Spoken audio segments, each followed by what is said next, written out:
I know you're very involved on the business side, right? As far as producer royalties being Hmm. one, as far as streaming rates, Hmm. right? Can we talk about that a little bit? I'd love to know what's happening kind of with your take and a little bit on the inside with new bills, new Yeah, election results. Is yeah. it is I it think a it's a very important aspect in the music business these days because we have inherited a very antiquated and inadequate way of compensating, especially songwriters, even more than producers. Um, and many of these streaming platforms took advantage of the opportunity, and I don't blame them because they were confronted with no resistance.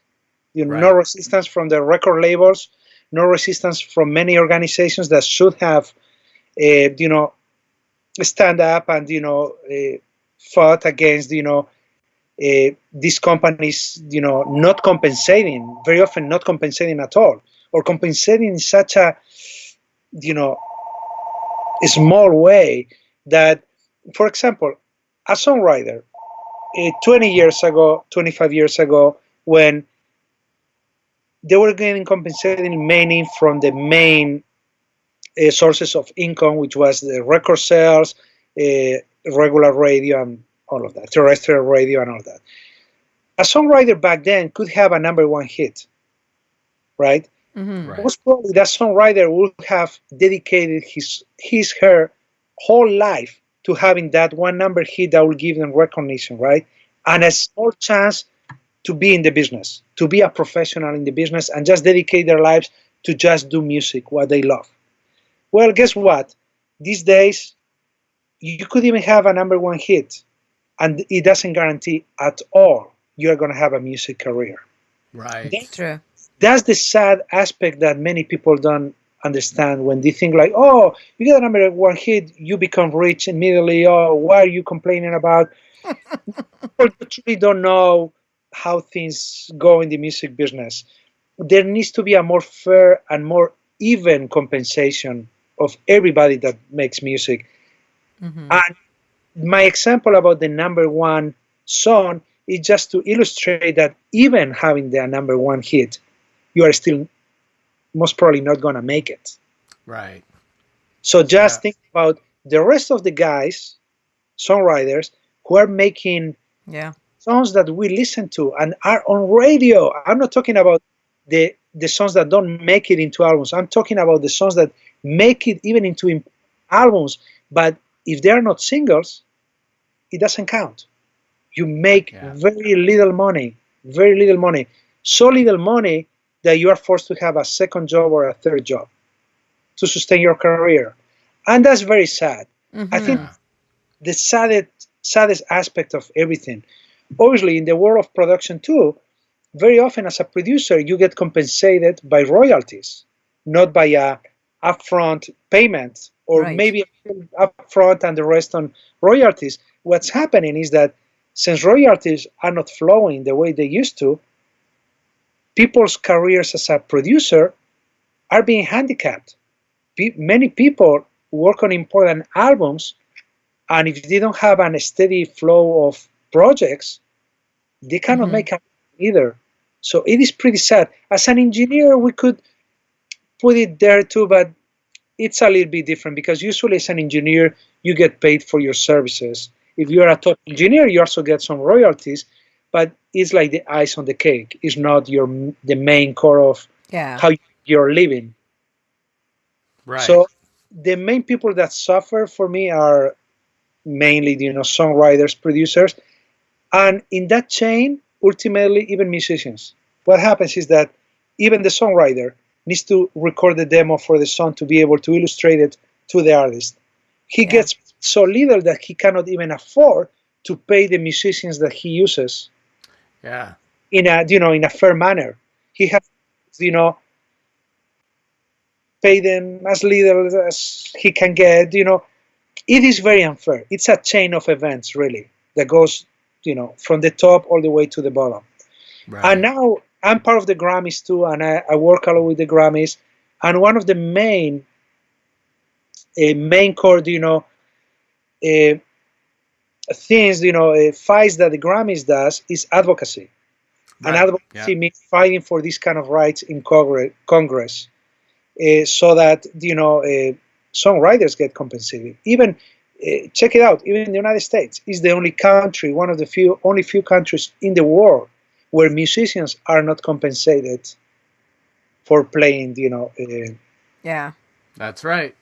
One of only 4 or 5 countries in the Yep. world, Yep. Yeah.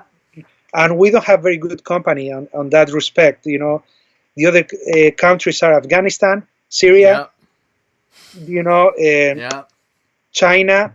I mean, what the hell are we are we doing? We have to change that mindset in Congress, Yeah. so they start compensating fairly, especially as I told you, musicians and songwriters. Right. Right. Yeah. And it's such a strong corporate lobby against that Absolutely, movement, isn't it? Like it's really hard to break that wall down, isn't it? yes, because company that overnight went from zero value to being a billion-dollar company, multi-billion-dollar company, can spend a lot of money on lobbying. They can afford to do it, and they spend Yeah. millions of dollars every year in Washington, lobbying against any of this, and misinforming. Part of lobbying is misinformation. They Mm-hmm. launch all of these campaigns every year, misinforming people about what any of these laws mean and what Right. the change is going to do to the industry and to professionals and to radio stations and whatnot. They're Right. just spreading lies because that's the best way to achieve what they want to achieve, which is no change. Yeah. The Yeah. spin doctors, right? The Politics. spin doctors. Exactly. Yeah. Yeah, exactly. Yeah.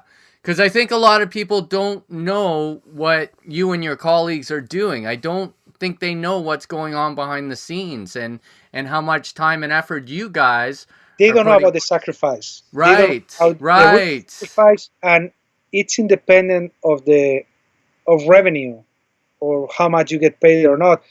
I think that most people that get into the music business to do this do it for the love of music. Yes. Yeah. It's a plus to be able to make a living, on top.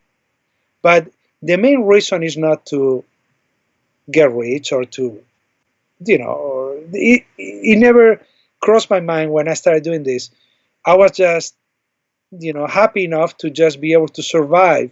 And most people think in those terms, even musicians. Yeah. So I think that it is very unfair, to be fighting this fight and feel so alone, very often. And that's the great commitment that the Grammys, NARAS has with the industry, putting all of these, the revenues they get from the main show of the year, it goes into those kind of things, it goes into Yeah. advocacy, Mm. goes into music cares, Yeah. helping musicians that, fall out of grace, and cannot make a living, those kind of things. Yeah. Right, right, yeah. And there have been some very powerful people who have spoke up, like against your YouTubes or against your Googles, right? Irving being one, but their voices seem to be drowned out a bit, or maybe it's just not picked up from the press and the media in a mainstream way like it should be and it needs to be in order to preserve the industry and make it healthy. The problem that usually we encounter is that some of these voices, when some of these people voice the message, the big audience out there very often looks at them as privileged people, the industry. And that's why we have to spread the message in a much broader kind of way. We have to be use more of the guerrilla kind of approach and explain it to everybody we meet. And that's why I usually do it, and giving them like very simple examples about even people that work for me or have worked, and then they go freelance and they cannot make a living, and explaining to them how they approach their love for music and the sacrifice trying to make it. And people don't understand that we in the industry, we work 14-hour days. Mm-hmm. Right. Work even 18-hour days if it's needed. Yeah. Last week I worked till 4 in the morning, Yeah. and I start 10 a.m. So it's not like Yeah. I work Yeah. whenever I want. Right. People understand that it is a very sacrificed kind of, can be a job where you have to sacrifice a lot, and people do it for love of music. They don't do it for other reasons. Yeah. Well, it's like a calling. I think, Yeah. it's something you just can't get out of your system, and you just follow it. And you follow it, and Yeah. you do it regardless. So Mm-hmm. And that should be admired too, Yeah. right? Because people who do that, absolutely. it does take a lot of sacrifice and a lot of courage too. And a lot of people enjoy music because these people make Absolutely. the sacrifice, but but it's taken for granted, and it's everywhere. Like, you hear it everywhere. That's why when I mention about being a professional doing this or not, in a way, I'm not dissing people that don't do it professionally. Just the opposite. They are like the bottom line of why we do it and how we do it. Yeah. And we cannot discriminate between the ones that do it professionally or semi-professionally or just as a hobby, and they know they're not going to get to the professional level. I always think, who cares? Like, Yeah. Yeah. we will make music, and Yeah. as a collective, we give, I don't know, a hope of culture, or at least one aspect of culture to the world, right? I mean, people Right.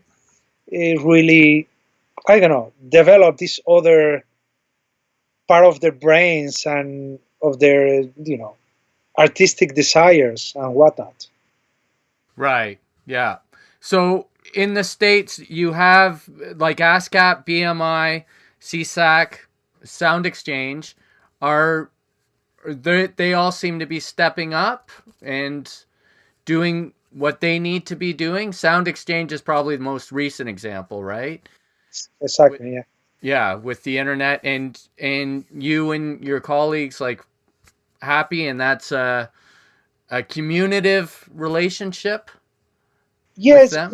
we're happy that things are moving, because we felt that we were stuck for quite a few years, but things are moving. Like, new standards are being approved too, in terms of how to create a system that, for example, even credits, which are so important in order to get paid for work. Right. Credits haven't been standardized yet. Right. People get credited for the work in a project. And now, just a month and a half ago, the first draft got approved, and I don't remember how it's called, DAXX, and at least we're moving towards some solutions.